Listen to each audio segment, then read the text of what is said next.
दोस्तों, अयोध्या में भगवान श्री राम के मंदिर निर्माण कार्य पूरा हो चुका है, लेकिन अभी से ही राम मंदिर के आसपास कुछ चमत्कार हो रहे हैं जिससे हर कोई काफी हैरान और उत्सुक है, जो गिद्ध हमने पिछले कुछ सालों में नहीं देखा था। अचानक गिद्धों का एक बड़ा झुंड अयोध्या में आ गया है। भगवान श्री राम के मंदिर में आने वाले कई पर्यटक इसे जटायु कहते हैं। लोग इस बात से हैरान है कि विलुप्त होने की कगार पर पहुंच चुकी गिद्धों की ये प्रजाति करीब 2000 साल बाद इतनी बड़ी संख्या में देखी गई है, वो भी अयोध्या के बहुचर्चित राम मंदिर में, जिसकी स्थापना 22 जनवरी को होगी। अयोध्या में इतनी बड़ी संख्या में गिद्धों का देखना वाकई भगवान श्री राम का चमत्कार है। और जब ये खबर मीडिया तक पहुंची तो हर तरफ भगवान श्री राम के चमत्कार की जबरदस्त चर्चा शुरू हो गई है। आज वैज्ञानिक भी इस चमत्कार के बारे में जानते हैं और वे भी इस बात से सहमत हैं। आज के वीडियो में हम भगवान श्री राम मंदिर के निर्माण के दौरान हुए इन चमत्कारों के बारे में संक्षेप में चर्चा करेंगे, जो आपको चौंका देंगे। लेकिन उसके लिए आपको हमारा आज का ये वीडियो अंत तक देखना होगा। लेकिन उससे पहले जिन दोस्तों ने अभी तक हमारे चैनल को सब्सक्राइब नहीं किया है, वो नीचे दिए गए सब्सक्राइब बटन को प्रेस करके हमारे चैनल को सब्सक्राइब कर लीजिए और बगल में मौजूद घंटी आइकॉन को भी जरूर दबा दे। तो चलिए शुरू करते हैं। आज का वीडियो उस इंतजार को खत्म करने वाला है जिसका इंतजार पूरी दुनिया कर रही है। अयोध्या में भगवान श्री राम का मंदिर बनकर तैयार है, जिसमें 22 जनवरी को रामलला का अभिषेक होगा। लेकिन उससे पहले चमत्कार पर चमत्कार हो रहे हैं। यानी पहला चमत्कार तब हुआ जब लोगों ने अचानक गिद्ध यानी जटायु के वंशजों को आसमान में उड़ते देखा। भगवान श्री राम के भक्त भी उन्हें राम मंदिर के अभिषेक के लिए अतिथि मानते हैं, क्योंकि पिछले कुछ सालों में यह प्रजाति विलुप्त हो गई है। लेकिन जैसे जैसे राम मंदिर का अभिषेक नजदीक आ रहा है, अयोध्या के आसपास गिद्धों की संख्या बढ़ती जा रही है। लोग इस चमत्कार की इसलिए भी पूजा कर रहे हैं क्योंकि गिद्ध एक ऐसा जानवर है जो भारत में विलुप्त हो चुका है। फिर भगवान श्री राम उनकी स्थापना के समय कैसे प्रकट हुए, लोग इसे भगवान का चमत्कार मानकर पूजा कर रहे हैं। तो दोस्तों, ये बड़ी बात निश्चित तौर पर कोई संयोग नहीं हो सकती, क्योंकि कुछ बुद्धिजीवी रामायण के अस्तित्व पर सवाल उठाता है। उनका मानना है कि रामायण असल में एक कहानी थी। लेकिन दोस्तों, आज भी रामायण से जुड़े कई ऐसे सबूत मौजूद है जो हर किसी को यकीन करने पर मजबूर कर रहे हैं। लंका तक पहुंचने के लिए भगवान राम द्वारा बनाया गया पुल भी आज भी मौजूद है। इसे वैज्ञानिक भी मान चुके हैं। वैज्ञानिकों ने देखा और कहा कि ये प्राकृतिक नहीं है बल्कि मानव निर्मित है, और जिस स्थान पर पुल बनाया गया था वो आज भी वही है। उस समय भगवान श्री राम ने अपने चमत्कार से पत्थरों को पानी पर तैरा दिया और तैरते पत्थरों पर पैर रखकर वानर सेना लंका चली गई। दूसरा सबसे बड़ा सबूत है रामायण का अपना साम्राज्य लंका। लंका पर रावण का राज्य आज भी विद्यमान है, और ये चमत्कार का एक बड़ा सबूत भी है। जटायु कौन सी प्रजाति का था? जटायु भगवान श्री राम के बहुत बड़े भक्त थे।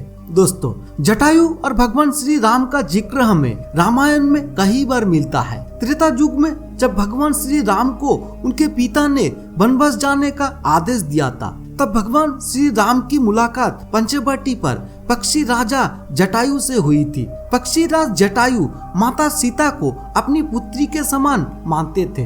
दरअसल जब रावण माता सीता का अपहरण कर रहा था, तब जटायु ने माता सीता की रक्षा के लिए लंका के राजा रावण से युद्ध किया था। जटायु ने रावण पर अपने पंखों से बहुत प्रहार किया। जटायु ने रावण के शरीर को शत विक्षत कर दिया। इस युद्ध में जटायु ने माता सीता के लिए अपने प्राणों की आहुति दी थी। छत्तीसगढ़ में गिद्ध राजा जटायु का मंदिर या स्थान है। जब रावण माता सीता का अपहरण करने के बाद पुष्पक विमान से लंका जा रहा था, तो सबसे पहले जटायु ने ही रावण को रोका था। जटायु राम पक्ष के प्रथम शहीद थे। राम कथा में एक प्रसंग आता है जब जटायु के भाई ने कहा कि उसके पंख कमजोर है, लेकिन उसकी आंखें दूर की चीजों देख सकती है। तो मैंने देखा कि माता सीता अशोक वाटिका में बैठी है, इसीलिए लोग वास्तव में उन्हें जटायु का वंशज मानते हैं। दोस्तों, भगवान श्री राम का जन्म अयोध्या नगरी के अंदर हुआ था, जिसका उल्लेख वाल्मीकि रामायण में भी मिलता है, जो वर्षों से चली आ रही है। राम राज्य के बाद जब श्री राम ने जल समाधि ले ली तो अयोध्या नगरी वीरान हो गई। पौराणिक मान्यता के अनुसार जब उज्जैन के राजा विक्रमादित्य जहाँ पूजा करने आए तो उन्हें इस भूमि में कुछ चमत्कार दिखाई देने लगे। पूछताछ करने पर उन्हें पता चला कि यह श्री राम का जन्म स्थान है। इसके बाद उन्होंने यहाँ श्री राम का एक विशाल मंदिर बनवाया, जहाँ काले रंग के पत्थर से बने 84 खंबे थे। समय समय पर राजा यहाँ के मंदिर की देखभाल करते थे, लेकिन जब 14वीं शताब्दी में मुगलों ने भारत पर शासन किया तो उन्होंने भगवान राम के जन्म स्थान को नष्ट कर दिया और वहाँ बाबरी मस्जिद का निर्माण किया। 1525 में बाबर के सेनापति मिर्जापुर द्वारा राम जन्मभूमि मंदिर को ध्वस्त कर दिया गया था। इसे राम चबूतर कहा जाता था, लेकिन 1950 में यह मूर्ति बाबरी मस्जिद के मुख्य गुंबद के ठीक नीचे मिली, जो सदियों से राम चबूतर पर विराजमान थी। बाबरी मस्जिद और राम जन्मभूमि मंदिर पर कई वर्षों तक चले विवाद के बाद आखिरकार श्री राम को उनके जन्म स्थान पर स्थापित किया जा रहा है। अब सवाल यह है कि अयोध्या में भगवान श्री राम की मूर्ति नेपाल से लाए गए 2 विशाल पत्थरों से क्यों नहीं बनाई गई?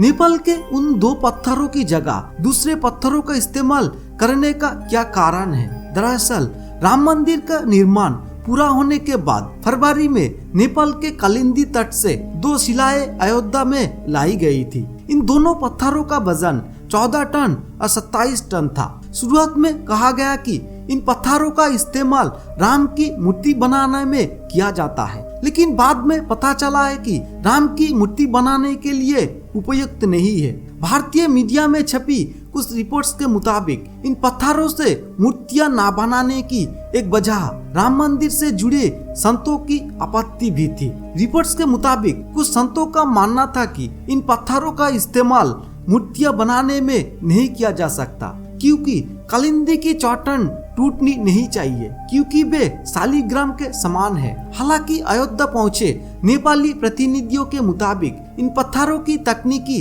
जांच के बाद मूर्तिकारों ने कहा कि ऐसे पत्थरों से मूर्तियां बनाना संभव नहीं है। इसके बाद अन्य पत्थरों से मूर्तियां बनाई गई। नेपाली प्रतिनिधियों के अनुसार 27 टन वजनी मूर्ति बनाने की प्रयास किया गया, क्योंकि 14 टन वजनी पत्थरों को शालिग्राम माना जाता था, लेकिन फिर भी 27 टन पत्थर उपयुक्त नहीं पाए गए। इसीलिए दोनों पत्थरों को राम मंदिर निर्माण स्थल के पास रख दिया गया। भारतीय मीडिया के मुताबिक राम मंदिर के गर्भगृह में रखने के लिए देश के अलग अलग हिस्सों से लाए गए पत्थरों से 3 मूर्तियां बनाई गई है। इनमें से सर्वश्रेष्ठ मूर्ति का चयन कर उसे गर्भगृह में स्थापित किया जाएगा। दोस्तों, अयोध्या में दुनिया का सबसे बड़ा मंदिर बन रहा है। लोग राम मंदिर का बेसब्री से इंतजार कर रहे हैं। यहाँ कुल 750 एकड़ जमीन है, जिसमें से 2 एकड़ जमीन पर मंदिर बनाया जा रहा है। पहले मंदिर के मुख्य शिखर की ऊंचाई 128 फीट थी, अब ये 171 फीट होगा। इसमें 3 के बजाय 5 गुंबद और 1 मुख्य शिखर होगा। दरअसल काम 2020 में शुरू हुआ था। प्रधानमंत्री नरेंद्र मोदी ने 5 अगस्त 2020 को अयोध्या में राम मंदिर की आधारशिला रखी। 1992 में बाबरी मस्जिद को ध्वस्त कर दिया गया, जिसके बाद हिंदू पक्ष और इस्लामिक पक्ष के बीच इलाहाबाद उच्च न्यायालय से लेकर सुप्रीम कोर्ट तक लंबी कानूनी लड़ाई चली। इसके बाद नवंबर 2019 में ऐतिहासिक फैसला सुनाया गया और अयोध्या में विवादित जमीन पर मंदिर बनाने का आदेश दिया गया। इस फैसले में केंद्र सरकार ने मस्जिद निर्माण के लिए सुन्नी वक्फ बोर्ड को 5 एकड़ विकल्प जमीन दिया। तो दोस्तों, आज की बात करें तो इस मामले पर आपकी क्या राय है वो नीचे कमेंट बॉक्स में कमेंट करना ना भूलें। और अगर आपको आज का ये वीडियो पसंद आया है तो इसे लाइक करने के साथ साथ अपने दोस्तों के पास शेयर करना भी ना भूलें। धन्यवाद।